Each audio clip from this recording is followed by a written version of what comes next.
Good morning. Maayong buntag everyone. Kumusta? Ito na. Morning na naman. Natapos na rin pala itong meeting. May lalabhan dito mga Zay.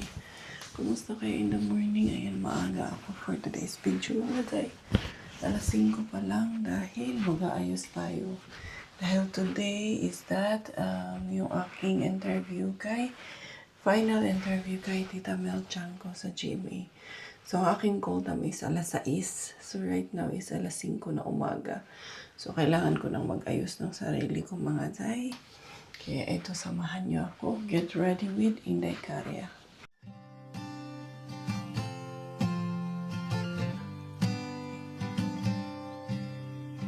How would I say I love you without any words? Maybe I'd hold out my hand and squeeze it over yours. Maybe you'd laugh and I'd feel stupid, or maybe you'd cry and I'd feel bad. Isn't a chance on earth you'd do it, but I still hope you might squeeze it back. How do I say I love you when I can't find the words? How would you tell a child about the... Kailangan at exactly 6 o'clock, ready na ang inyong Inday. So, time update is 5:20. Diara. Kailangan ko lang muna na mag-coffee. Madalian lang naman yung aking makeup kasi simple makeup lang naman ang aking gagawin. So, isusuot ko, simple lang din, white lang din ang ating isusuot. So, mag-coffee muna si Inday Karya kasi madalian lang ito. Magkikilay lang ako and then the usual na daily makeup lang ang aking ilalagay para hindi na tayo madali lang para sa akin mag-makeup ngayon kasi meron na akong pilik mata. Hindi ko na kailangan i-enhance masyado pa yung aking eyes. Maglagay lang muna ako ng face mask kasi para matanggal yung aking eye bags din. Ma-cover up yung mga eye bags ni Inday Karya. Medyo late na kasi kami nakatulog ni Coco Ems kagabi kasi si Bella ang tagal nakatulog ni Inday Bigaling natin kagabi. Napakakulit. Ang dami pang ceremony. Kailangan pang daming pick, mami. Ayan. Ganun talaga mga Zay. May baby girl tayo eh. So yan, magbibihis muna ang inyong Inday Karya. Are you ready? Dahil I am ready. Ready na ang inyong Inday Karya.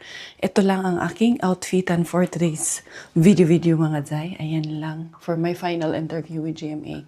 Gusto ko lang naka-white ako. Kasi half body lang naman ang makikita. So, nag-jeans lang muna ako. Yung jeans na nasuot ko na kahapon mga Zay.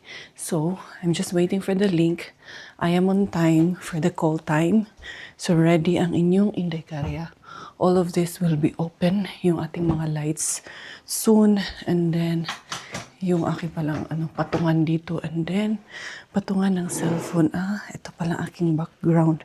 Nag-test na kami nung nakaraan. Kaya, mga nakaraan, medyo BCB ang inyong Inday Karya. So, hopefully, sana mag-cooperate din ang ating internet connection. Kasi it is very important and it's very crucial na wag maputol yung ating internet connection sa interview na ito. Kasi this is the final one with Tita Mel Chanco. So, excited na rin ako na ma-meet ko siya dito sa interview namin na ito.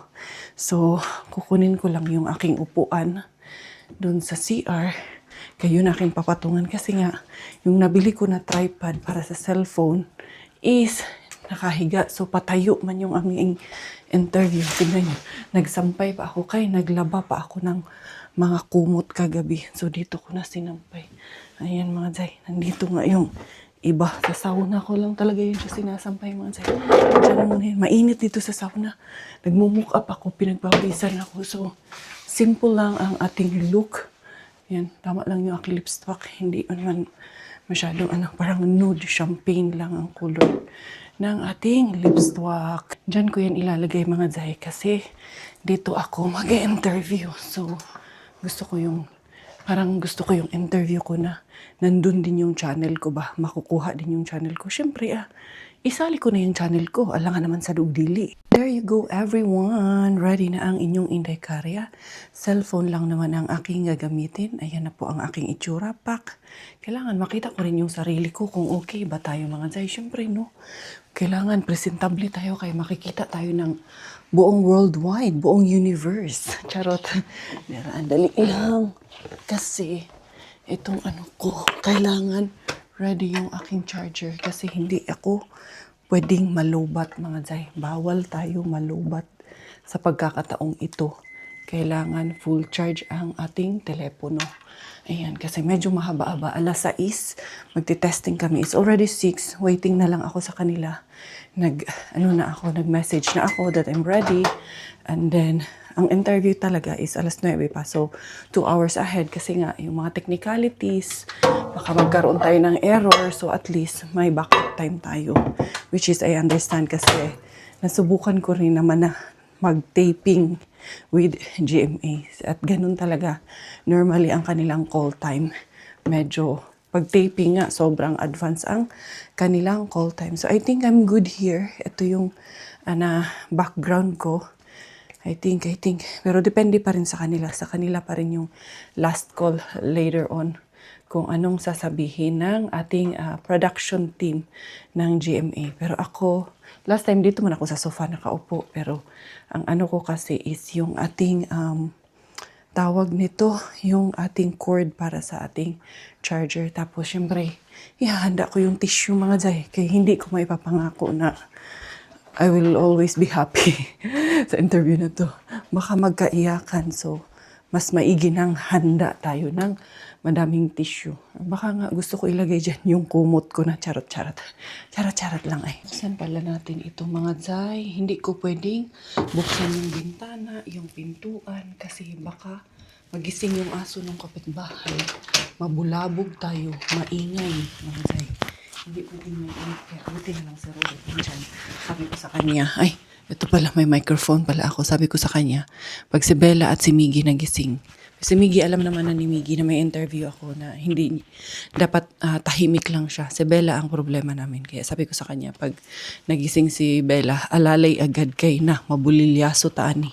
So, they're asking for 45 minutes kasi they're still getting ready with technicalities. Ayan, they will send the link in 45 minutes. Di pa ready yung technician. So, it's okay. For as long as ako, ang importante na ready na ako. So, 12 noon. So, mga after 1 hour pa. Yung tama nga, 45 minutes to be exact. Tamang-tama, makapag-edit pa ako ng isang video. So, meron ako dito na blazer just in case na kailangan nila ako mag-blazer. Or meron naman ako mga backup na pwedeng i-backup ko na damit just in case na magkapareho daw kami ng damit ni Tita Mel. So, magbibihis si Inday Karya. Ako dapat ang mag-adjust. Siyempre, alangan man sa si Tita Mel ang mag-adjust natin. Nakakahiya naman, no? So, pero to be safe, nag-white na lang talaga ako kasi nakita ko yung mga interviews ni Tita Mel. Kalimitan hindi siya gaano nagpuputi ng damit. So, sabi ko, mag-white na lang ako para safe ako. So, hopefully nga hindi kami magkapareho ng kulay ngayon. At para hindi na kailangan magpalit ni Inday Karya ng damit. Sabi 45 minutes pero 15 minutes lang. Kaya sabi ko sa inyo, kailangan nakaantabay lang talaga tayo dito sa ating pa-interview na ito. Ayusin ko lang itong aking technicalities dito mga Zay. Kaya baka ako naman ang nito. Handali lang ha. Kaya need natin na ilagay yung ating headset din. Kaya kailangan naka-headset pag ganitong mga interviews mga Zay. At tama ba itong aking headset? Tama naman siya. Ayun. Pairing na yung ating headset. Let's see. I-on ko lang yung aking Bluetooth para siya ay mag-pair. And then, let's go to the Zoom link. Ito na po. Iyan. Sana talaga mag-cooperate at anong tawag nito? Hindi magloko yung ating internet connection. Pina-out muna nila ako mga Zay. Hindi pa daw. Mamaya-maya pa daw ako papapasukin ulit. May tingnan ko kasi parang naririnig ko dumadagundong mukhang sure win na. Sure win. Tinatrabaho na yung dito sa ano namin. Ayan nga, maingay na. Ayun. Gagawin nga kasi yung parking namin. Sabi ko sa inyo, di ba, mag-i-aspalto sila dito. So, yung mga bulaklak ko mga Zay, ayun, nabuhay talaga yung hydrangea ko. Pati ito. Ayan, sana pati dito, anuhin nila. Ayan, simentohin nila. Hala, may isa pang sasakyan doon na. Naiwan, hindi pa nakalabas. Ayan yung gumagawa dyan. Yung kapitbahay namin, kaya sila nakapark. Basta kami, nandun kami ni Robert nakapark. Tingnan ko kung pwede kaya yung sa amin doon kasi hindi ko nakita yung iba doon sa labasan. Papacheck ko mamaya kay Robert kung okay lang. Importante yung dito man kasi dito yung uunahin nila na gagawin. Eto na, nakapasok na ako sa Zoom link. So, nag-aabang na lang ako na pumasok si Tita Mel. So, may inaayos lang sila sa within them, yung ating production team, and then nandun na rin yung director. So, inaantay na lang natin. So, okay naman yung sa side ko. Ayan, ganyan lang siya mga Zay. Ayan lang yung ayos ni Inday Karya. Meron ako mga questions sa harap ko rin para maalala ko rin yung mga tanong and then kung ano yung mga isasagot ko nasa mind ko. Hindi ito rehearse ha. Alam ko lang kung ano mga itatanong sa akin. Pero there are some na parang in the spot lang kung ano yung kailangan kong isagot. Kasi ayoko siya na mag-sound na very rehearsed yung mga sasabihin ko eh. Kaya ako talaga pag may interview na ganito. Yes po. Hello ma'am. 1, 2, 3, 4, 5. Yes sir. Very clear po kayo. Yes. All right.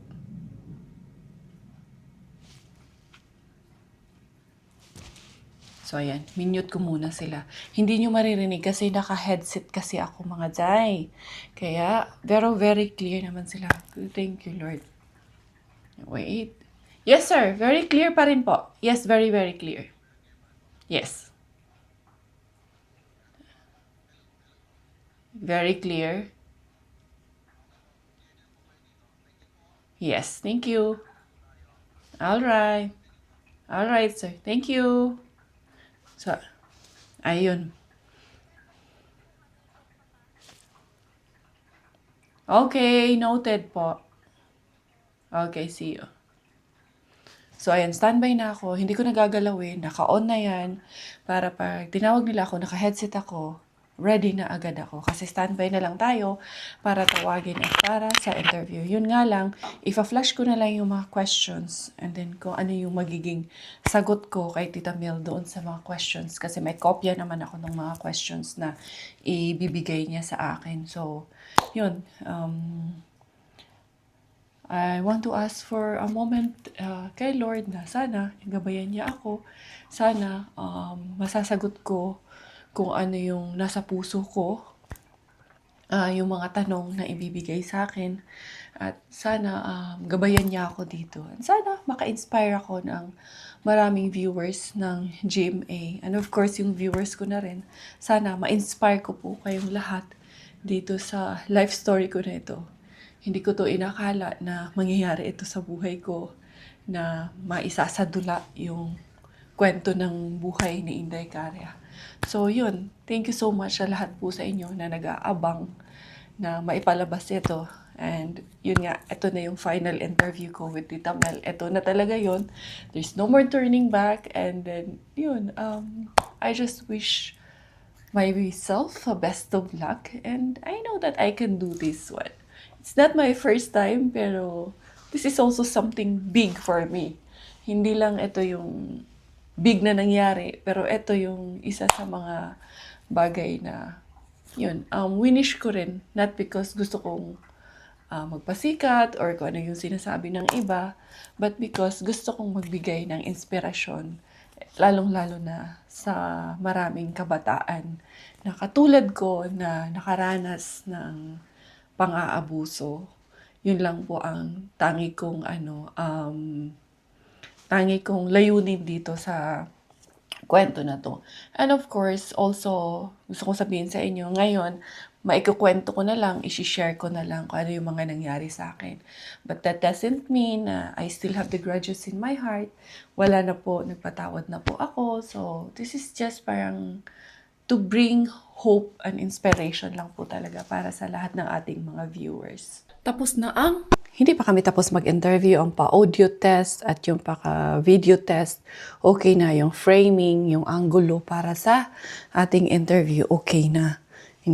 Na-check na ng production team, na-check na ng director. So, inaantay ko na lang si Tita Mel na ma-ready si Tita Mel. And once ready na si Tita Mel, ready na rin ang inyong Inday Karya. Excited na ako mga Jay. Excited na ako dahil para matapos na rin ito. We have 3 minutes time para mag-umpisa. Sana mag-umpisa na talaga to.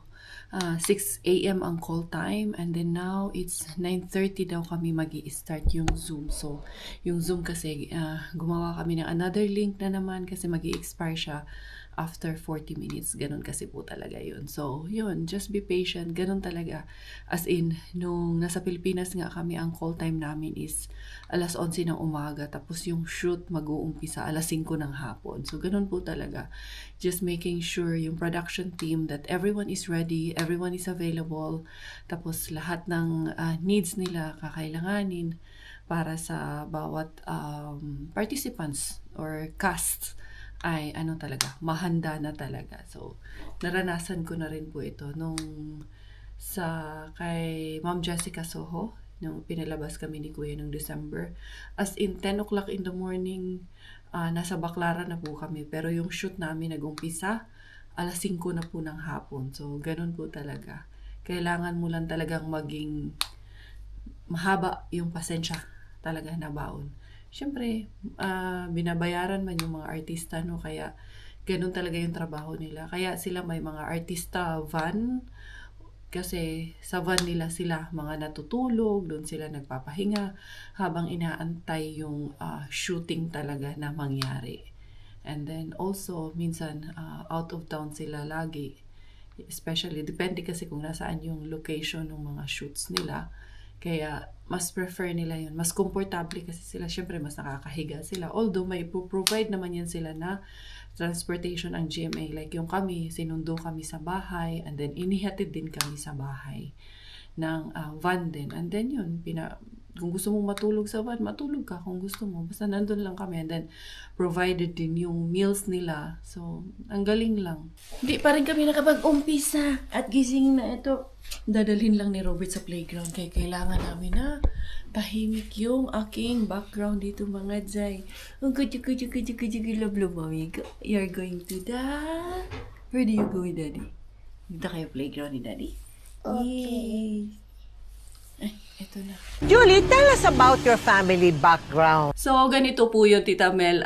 Yung dad ko kasi is a seafarer. So, during those times, so, nag-meet sila ng mother ko sa Bangkok, Thailand, and then, yun, naging sila, nag-asawa, so pinanganak ako, but after almost 3 years old, as far as I can remember, base sa kwento ng tatay ko and then ng mom ko, dinala ako sa Pilipinas when I was about 3 years old.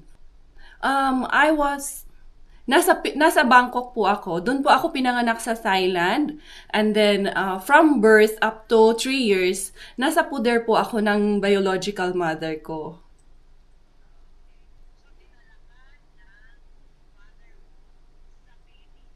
That's true po. Yes.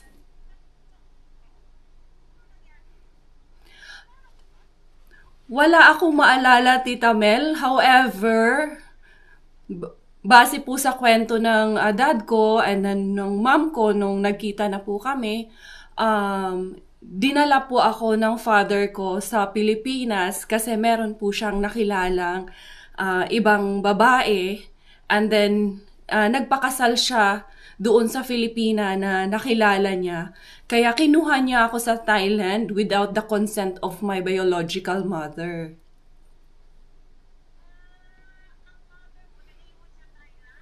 Yes po. That's true po, Tita Mel.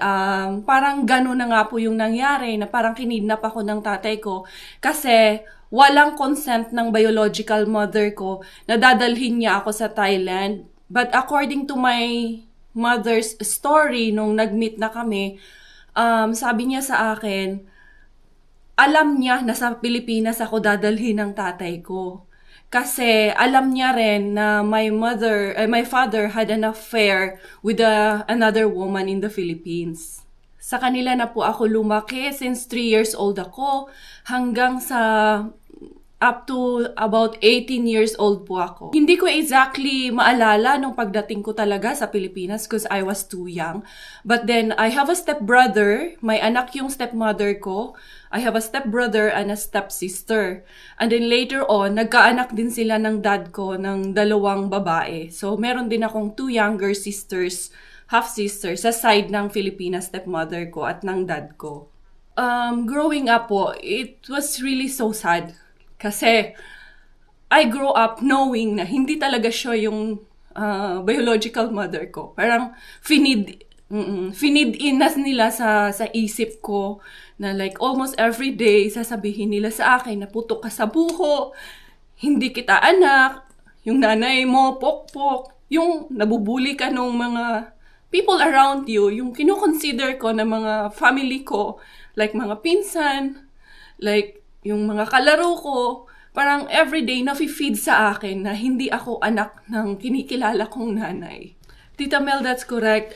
Ever since na dinala ako ng dad ko sa Pilipinas, from that day, wala na po akong communication sa biological mother ko.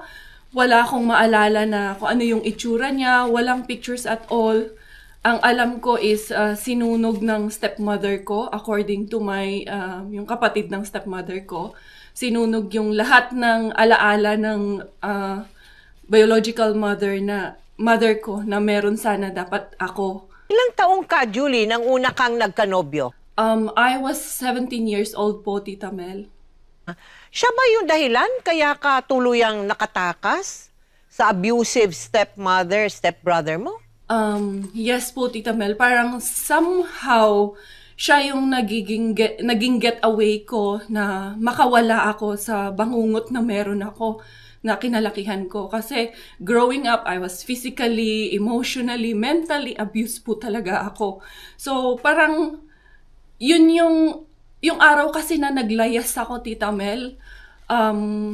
Parang nasaktan ako, na sinampal ako. Tapos I was on the floor and then parang bumagsak ako. Nagising na lang ako and then I realized hinimatay pala ako na walang tumulong sa akin.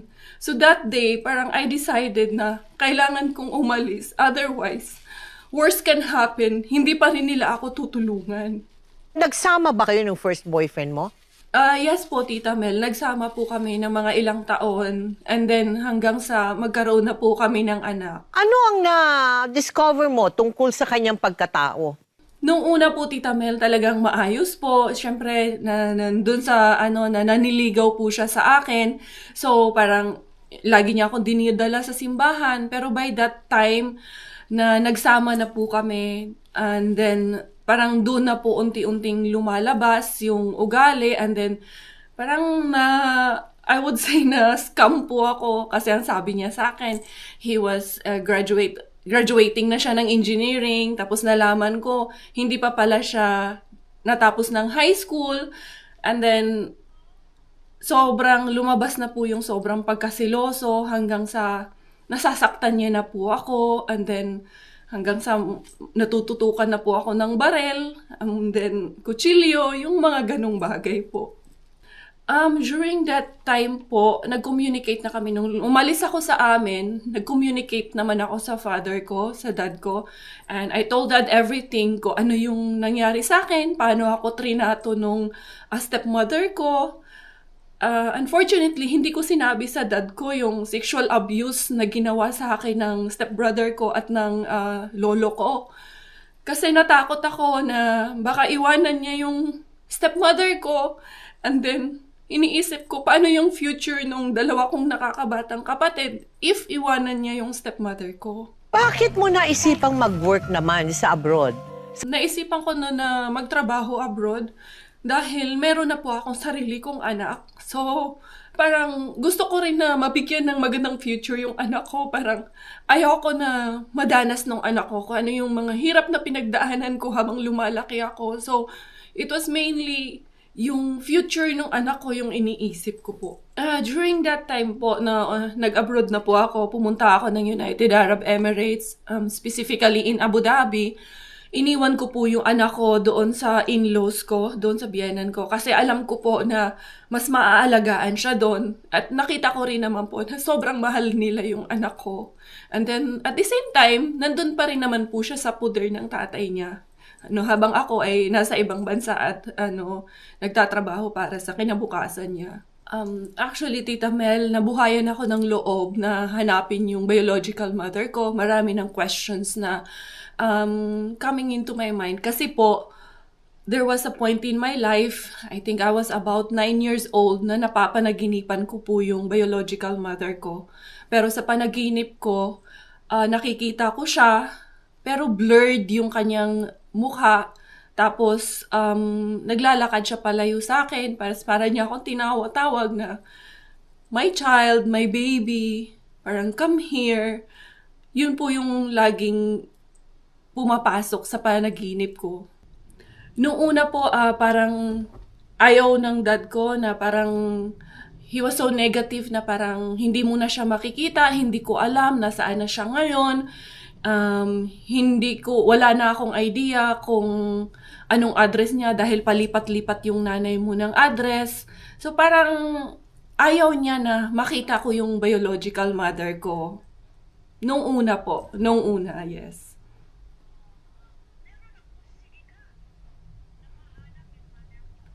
Yes po. Hindi po ako tumigil.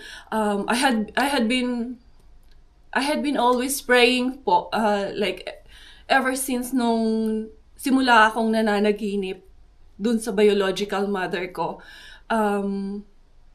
Dun po ako nag-umpisa na magtiwala kay Mama Mary. Every morning po talaga yun. Wala pong palya, Tita Mel. Lagi po ako magdadasal sa tuwing gigising ako sa umaga.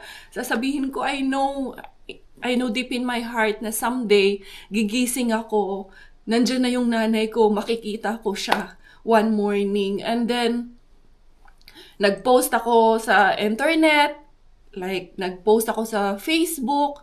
And then, when I was in Abu Dhabi, doon na po na pursigi ko po talaga siya. When I found out na yung pinagtatrabahuan kong hotel, yung mother company is based po siya sa Thailand. Ang imagination ko lang po talaga sa kanya, Tita Mel, is kung ano lang po talaga yung nakikita ko sa panaginip ko na isang babae na walang mukha pero naglalakad na gusto niyang sundan ko siya habang naglalakad siya. Wala po, Tita Mel, hindi ko po talaga alam kung ano yung itsura niya. Alam ko lang po talaga is yung pangalan niya at saka yung birthday niya. Yun lang po ang tanging alam ko.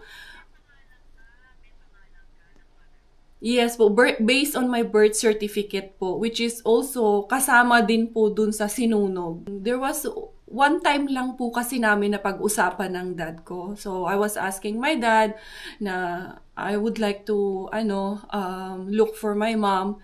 Kasi baka hindi natin alam, maikli lang ang buhay.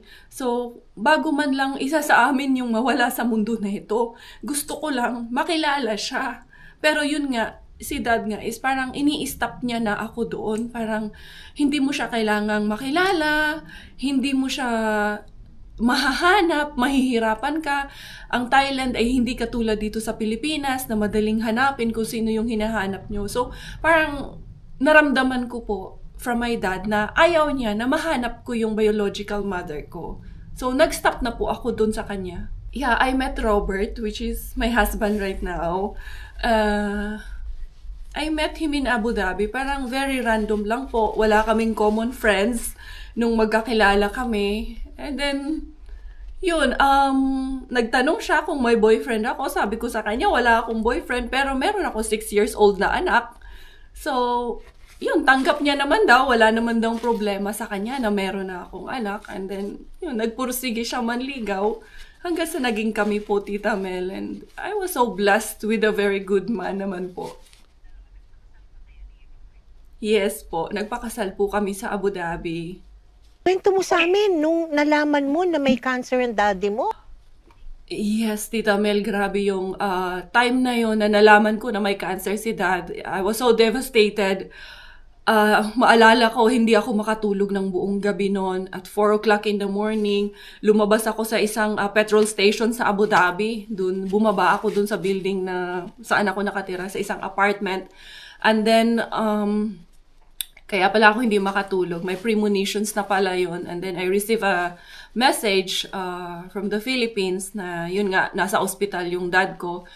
Pero nung hindi pa siya na-diagnose ng cancer, parang sabi ko sa sarili ko, I think it's cancer. So hindi nga ako nagkamali. He was diagnosed with stage 4 lung cancer. And then 3 months after nung na-diagnose siya, umuwi ako kasi he was given 6 months to live eh. So, sabi ko, gusto kong makasama si Dad kahit papano makauwi ako. So, kahit sa konting panahon lang na natitira yun sa buhay niya, nakasama ko naman po siya, Tita Mel, kahit papano. Ayun na nga po yun, Tita Mel. Bago siya nawala, parang siya naman yung lumapit sa akin at nagsabi na, just in case na gusto mong paring mahanap yung biological mother mo, ito yung pangalan niya, ito yung huling address. Dito ka pinanganak. Dito ko siya nakilala. Tapos sabi niya sa akin, sana yung mapatawad niya ako na nilayo kita sa kanya. Sana ikaw din, matutunan mo na patawarin din ako dahil nilayo kita sa biological mother mo. Since alam ko na gustong-gusto mo na rin siyang makasama, gusto mo na rin siyang makita, parang binigyan niya ako ng blessing, Tita Mel, na sige, go ahead and find your biological mother. Paano natuklasan yung mother mo? Napakagaling lang po talaga ng tadhana. Napakagaling ni Lord for answering my prayers po, Tita Mel. Kasi I was working in Anantara Hotels in Abu Dhabi. And then as I mentioned earlier na yung mother company is based sa Thailand. So, one day, bumisita yung may-ari ng hotel and then he had a personal assistant. Parang yun yung naging way para mahanap ko yung biological mother ko. Parang binati ko siya kasi I was very good at what I do sa trabaho ko, Tita Mel. So, parang binati ko siya like, sawadi ka, parang receptionist, welcome ambassadress ako. So, binati ko siya in Thai. So, she was really thinking na Thailander ako. So, kinausap niya ako ng Thai. Then I said, I'm sorry, hindi ako marunong mag-Thai. Tapos sabi niya, pero ang galing mo, nung pagbati mo, it feels like you were very Thai. Then sabi ko sa kanya, actually, yes, I am Thai. Tapos parang naguluhan siya sa kwento ko. Tapos sabi, yun na, in-interview niya ako, sino yung Thailander? Then I told her na, my mom is Thai. And then, tinanong niya ako, so taga saan yung mother mo? Then I told her, I don't know. I don't know anything about my mother. And then I couldn't forget that day. She was in the couch, I welcomed her in the hotel, and then she told me na, I know. I think, ganito pa yung accent niya, Tita Mel. I am very sure that I am the one to find your mother for you. At ano nangyari nga doon sa inyong reunion, sa paghaharap ninyo for the first time in so many years? Yes, lo and behold, thanks to God, nahanap nga siya. And it was the best day of my life kasi nahanap siya at inintroduce sa akin on the 25th of December at 7 o'clock in the morning, which was exactly my prayer. Na alam ko, gigising ako isang umaga na makikita ko na yung biological mother. And that happened on Christmas Day. So that reunion of us, Tita Mel, it was so unexpected. Nung una, akala ko yung senaryo na nakikita ko lang sa mga drama or sa telebisyon. Pero nung nangyari na sa akin, hindi ko in-expect na totoo pala siya. I thought pag nakikita ko sa TV, scripted lahat ng yon. Pero nung ako na yung nandun, yung all out na yung emotions ko, by the time na sabi nung host na, I have a surprise for you, your mother is here, talagang, parang yung broken pieces na unti-unting nabuo ulit yung pagkatao ko. Parang, nung nayakap ko na finally yung biological mother ko, parang, eto ako, may nanay ako. Hindi niyo pwede sabihin sa akin na putok ako sa buho. Kasi eto na, kayakap ko na yung mother ko. Hindi, parang lahat ng sakit, lahat ng pain na pinagdaanan ko, ibinuhos ko dun lahat. Nung nayakap ko yung biological mother ko po. Parang, I think it's just the emotion lang po, Tita Mel. Like, ako, yes, nung pagkayakap ko sa kanya, I don't care kung, hindi ko nga alam anong itsura ko. Basta, sabi ko lang talaga, I was dying to see you all my life. And, yun, meron akong mga Thai friends sa hotel bago ako pumunta ng Thailand. Nagpaturo ako. So, yung parang sabi ko sa kanya, siyang kitong ramak-mak. Yung parang, I love you so much. My mom. Parang ganun po.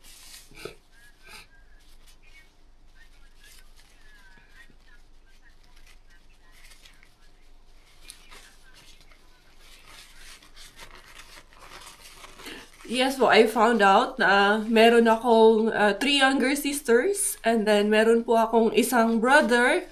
So yun, it's a very big family after all po nung reunion na yun.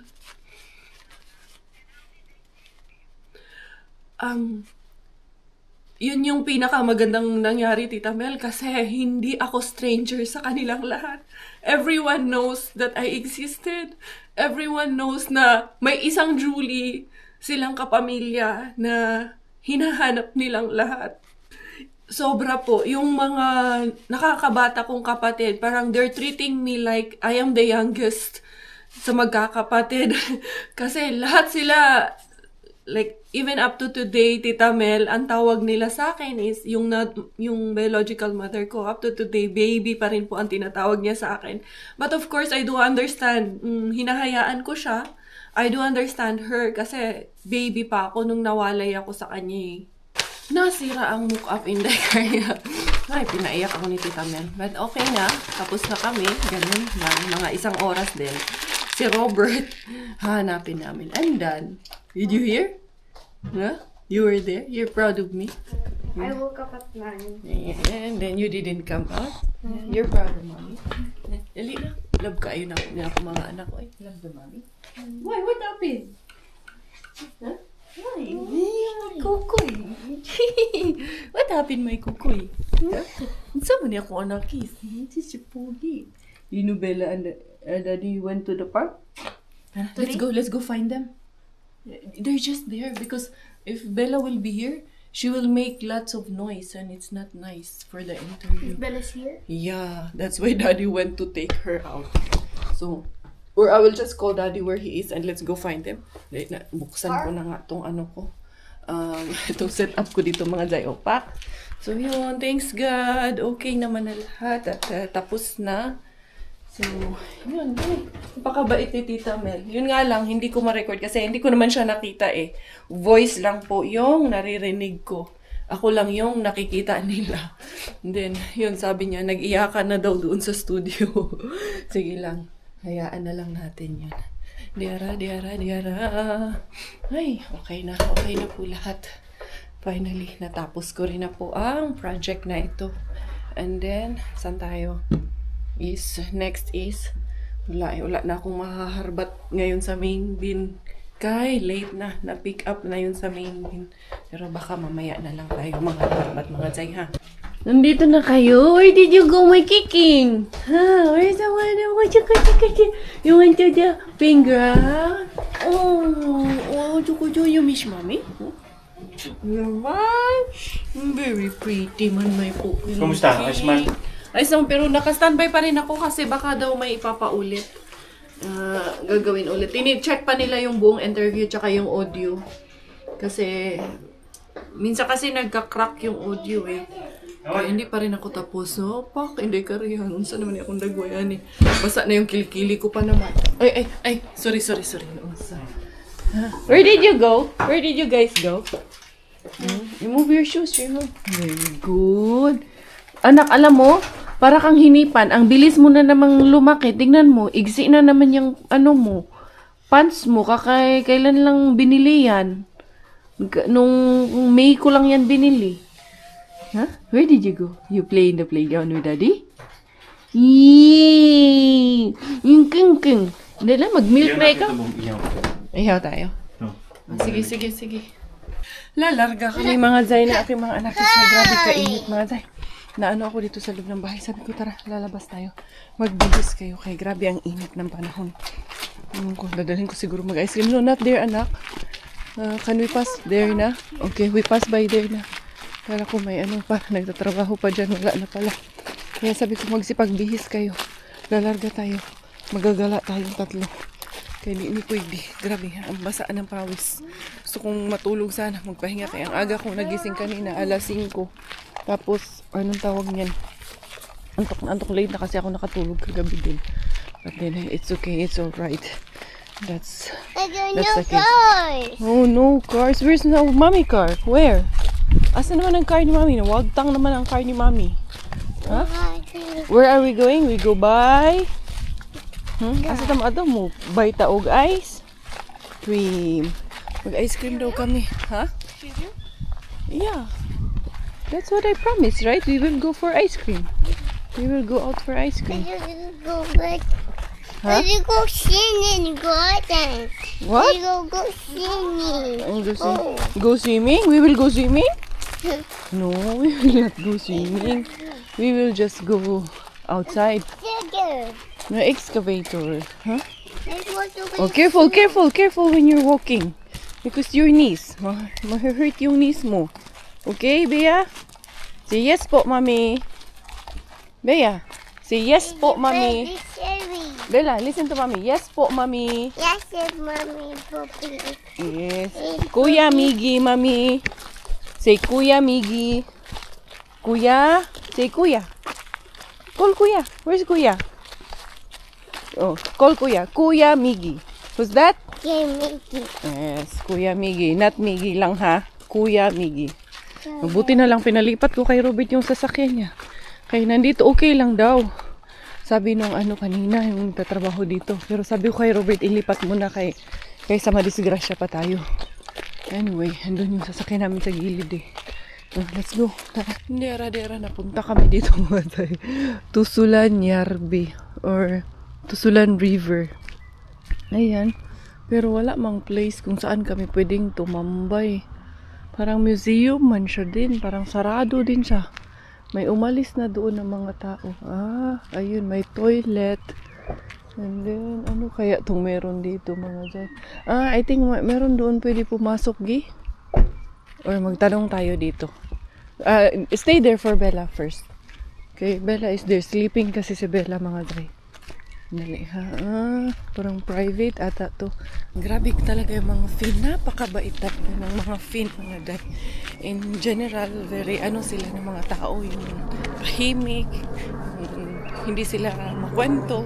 Hindi mo sila unahan. Pero pag kinausap mo sila, magtanong ka. They're very helpful. So, it's okay. Well, I'm still sleeping man. Ang bukiking. Let her sleep muna. And then, pwede daw kaming maglakad-lakad doon sa loob. Basta wag lang lumapit doon daw sa may mga houses. Sa man yung mga Zay, ng bata, naghagok man kaayo. Umihilik man. Di ko nga mapatay yung makina ng sasakyan eh. Kasi baka mainitan. You stay here, Gi, with Bella for a while. Very safe naman po dito sa Finland. There's nothing to worry here in Finland.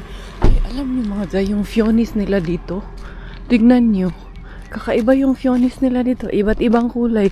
Nag-alisa na yung staff dito. Kaya parang siyang museum something yung area na to. And it's open for public. Eto. Strawberry man to. Di, nanay, bunga dito sa silong. Yan natin kung may bunga na. Wala man mga Zay. Walang bunga yung strawberry. Manguha sana ako eh. Mag-picking na lang sana ako ng strawberry dyan. Ayan yung fionis nila. Oh, ang ganda. Iba't iba na kulay. Ito patubo pa lang. Meron ding Fionis na this year iba ang kulay, next year iba naman, every year nagbabago daw yung kulay. Sabi nung dalawang napagtanungan ko kanina, this is open and we can go inside. And then tingnan nyo to. Ito yung tusulan yarbi na to mga zay. Ayan o. Ganyan siya kalaki. Ang hinahanap ko, yan o, lake, tusula. Yung pwede sana kaming makapag ano ba? Dito kaya. Yung sanang pwede kaming makapag anong tawag niyan? Ito, cervical o nila. Pwede makapag-camping. Yung may area, meron din silang, ayan o, golf area. Ay, huwag nating tingnan dyan lang. Tingnan natin dito. Nari lang ha. Dito, hindi ko maiwan tong dalawang bata kasi merong nagpark eh. Although, very safe naman talaga dito. Kaso lang, gusto ko rin silang dalhin doon para mag-enjoy. Nga lang, si Bella, tulog na tulog man mga tay. Eh, dito lang tayo. Tingnan natin yung tubig. Gusto ko lang nandito sana sa tubig eh. Hindi kayo mag-fishing dito. Kaya si Robert, para makapag-fishing din siya ba? Tingnan natin. Tusula. Tingin lang tayo dito. Baka may mga crabs dito mga zay. Or baka makahuli tayo. May mga isda oh. Ayan oh. May maliliit na isda dito mga zay. Saan kaya yung area na pwedeng makapag ano ba? Bato ng pang fishing. Parang ang gusto ko nang lumublob sa tubig eh. Ayan oh. Mayroong mga maliliit na isda. Yung sa ilalim nung ano, water lilies. Ay, meron talaga siya mga zay dito mga zay. Isda yun nga lang para manilapok ng tubig mga zay. Doon daw eh. Pwede daw maglakad papunta doon eh. Ayun, may nagfi-fishing doon sa ano eh. May nagbo-boat. Hindi nyo lang makita sa camera ko dahil medyo malayo-layo na yung ating capture. Anyway, hantayin ko munang magising si Bilaling natin. Nagising na yung aking batuta. Oh, dali na. Lalarga sana ako eh. Maghahanap ng ibang spot doon eh. Pero nagising man ang batang batuta. Let's go. Hi, my love. Dali. Let's go. Oh, kuya, hold this one, kuya. Because I need to put her. Always removing your shoes or sometimes your sandals, your slippers, whatever it is. Keep it. Ano ba yan? Don't remove it lang nga, ha? Anyway, tara, let's go there, anak. Mag-walk tayo doon sa inside the it far? forest. It's just here. Just very near inside. We just see the water there. Dito daw there is security and camera in the forest. No tent, bawal mag-fishing, bawal mag-biking, bawal aso, bawal manigarilyo, bawal ang sasakyan, bawal mag-campfire. Mag-walking lang. Yes, there's a museum going there. So that's why walking lang ang ating gagawin. Bella, we go walking there. We go find the bunny, Hop the bunny. Yay! Come here. Oh, hold mommy, ha? No, because it's also quite dirty. Dili na mo up si mami kay ug maglaag tayo ug magala tayo dili mo pwede ma-up pero I love you.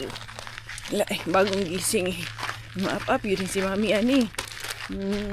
Hagsa si mami, kisa si mami ni. Sarap naman.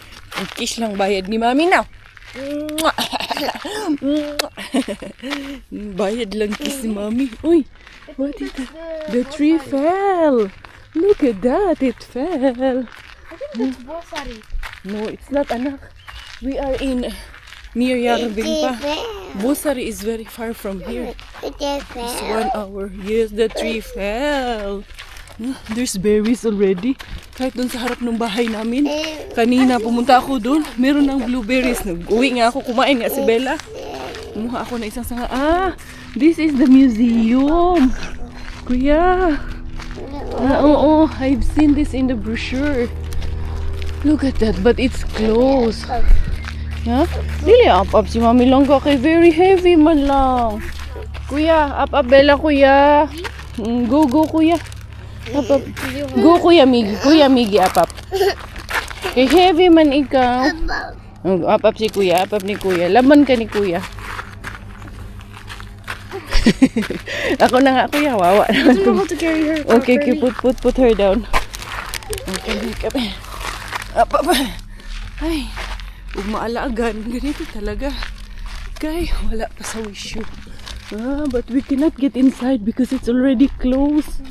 Because we came late. Yeah, we should have come a bit early. Ito, may museum dito but I don't know the tawag nito. Kung ano yung museum na yan. It looks like a big house. Yeah, because I just, pinin ko lang yung location dito na pupunta kami dito. Pero, hindi ko inano kung ano makikita namin. Basta kay dinala lang kami dito. Kasi I just wanted to go somewhere na makatambay dahil sobrang init nga dun sa loob ng bahay. We could have bring the picnic mat here lang ga, no? And then, no, we can just sit here. Ganda sana dito kaso bawal mag-fishing eh. Yeah. We can see. Yeah, this is enough for me. This is what I like to do anyway. Mag-sit lang muna tayo dito. Anak, you can go back and get the mat. In our picnic bag, there is the mat. Or no need na lang ka. Ay, maganda sana dito mag-fishing. Ayan o. Swimming. Swimming? Yung go swimming? Bella go swimming? No, it's not allowed to swim here. Careful kuya, mahulog ka dyan. Dito lang anak, dito. We go there anak, doon, medyo maano doon. Hindi maaraw. Tambay lang tayo dito tatlo. And then, palipas oras lang talaga itong sa amin mga tay. Ow. Kaya naano ako dun sa bahay na sobrang init. Here. We go down from here. Ow. Yay! Ow. Kaso nga lang, kailangan lang look after the belaling so much because it's dangerous if we will fall. Hala, I think there's a fish there. You want to catch fish? Hindi lang pwede talaga na mag-fishing dito. Pwede lang mag-fishing dito Nako, daddy mo will love it here. Hindi naman siya maano. Hindi siya malalim. Ayan, kita ko lang yung sand. Yeah. Catch the fish? We will catch fish here. Paano mag-catch man ng fish Bella, catch fish. Bella, catch fish. Catch fish, Bella. Paano? Catch fish, Bella, catch fish. Catch the fish. Paano? How you catch the fish? How you catch the fish? Only here. Dili na tama ito palayo kayo Dito na sa mga bato-bato. Ay, ang sarap. Nang tambay namin dito. It's a stone. It's a big stone. Yeah, and it's a rock. The biggest one is called the rock. Yes. Stone. Rock. Yes, that one. The big one is a big rock. And that one, the smaller one is stone. Okay? She's scared. Just be here. Dili mo ato dito. Ay, makuyawan tani mo malaglag kali diri. No smoking pero may ng cigarette butt. What she found? No, nothing. Mommy, look. Bella. We're doing it in the pool. There's a boat. Be here. Don't go there, Bella. Only here. That's enough. Yes. Where's the duck? You see the duckies? There. Hi, duck. Tinawagan namin si daddy nila. Sabi niya, Daddy, look the water, Daddy. There's the water here. Wala talaga mga zay. Tamang tambay lang talaga to. Ayun, may nagfi-fishing Pwede pala mag-fishing sa boat. Ay, no more na candies. No more na. Ay, dili na. I will throw away in the water na yung candy natin. Ay, dili na imong tango. Ay, look, there's a fish. There's that guy fishing, Wow, maybe they catch fish. Ayun, may nagfi-fishing dun sa gitna mga zay. No, ang ganda talaga pag nakatira ka malapit dito. Pero ang ano kasi, challenge pag during the winter, yun ang challenge kasi yung pinasukan namin, ang hirap nung hindi siya simentado yung pinasukan namin papunta dito mga Zay. Anyway, tara na kay, wala nito ako. Babae. Miggy, wait Miggy, kay wala siyang chinelas. Bella, put your sandals on. Come here. Mag-sandals ikaw. Dili pwede nang walang sandals. Come here. Dali, mag-sandals, mami. Unsa man na. Ano mga kinukuha eh. Hindi na po tayo sandals ha. Hi, friend. Ikaw talaga. Where's daddy? Ducky. Ducky, bye Ducky. Bye, Ducky. Bye. Asa man si daddy? Daddy, you Daddy! go. Asa si daddy? Daddy work. Daddy work. Unsa man work daddy? Daddy fix. What is daddy doing? Daddy Daddy- fix. Car. Very good. What's daddy doing? Fix. Oh. Daddy, what's daddy doing? Daddy fish. Fix car. Very good. Isang beses ka lang tinuruan eh. Alam mo na agad eh. Big flowers? Where? There's no flowers there, man. Oh, careful. Can you go up? Careful. No, cannot go up na. Oh, mommy will carry you. Come here. Up ni mommy, dali. 1, 2, 3. You're so heavy. Heavy the badayday. My badayday. Oh, mommy. Oh, no. Bella, super heavy, mommy. Hopefully, hindi ko na i-retake yung interview kanina with Tita Mel. Tinitingnan pa nila kung i-retake ba siya or hindi. Kasi parang may problema doon sa audio na hindi masyadong klaro yung mga sinabi ko. I think it's due to the internet connection. So, yun lang naman ang naging problema. Other than that, wala namang problema. Yung takbo ng aming interview. It's just that medyo malabo lang daw yung boses ko. Hindi masyadong marinig at putol-putol. So, yun everyone. Maraming salamat sa inyong pagmamahal at suporta sa amin na aking pamilya. Ako po muli ang inyong Inday Kare Thai Finish. Dahil Thailander aking nanay at Finish mong aking tatay, ako po ay proud Pinay.